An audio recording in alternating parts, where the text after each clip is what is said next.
Posibleng pananakot ang motibo sa panloloob sa bahay ng isang tauhan ni Josie Talyado, ang asawa ni Camarines Norte Governor Edgardo Talyado. Ayon sa pulisya, ang naturang tauhan ang kasama ni Josie nang mawala ito ng ilang araw para takasan ng umano'y mapang-abusong mister. Makibalita tayo kay Mark Bongat ng GMA Bicol.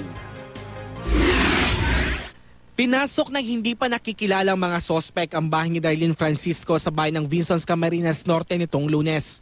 Tauhan si Darlene ni Josie Talyado, asawa ni Camarines Norte Gov. Egay Talyado.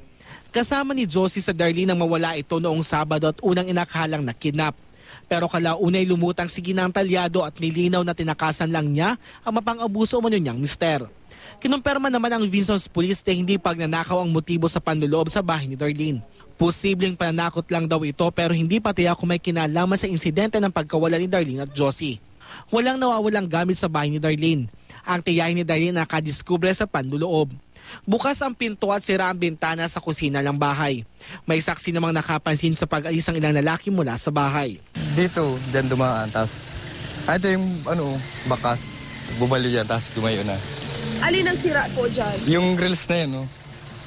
Yung may bubong na yan, dyan dumaan. Bukod sa inabutang nagkalat na gamit sa bahay, meron pang pananakot na nakasuot sa pintuan ng kwarto.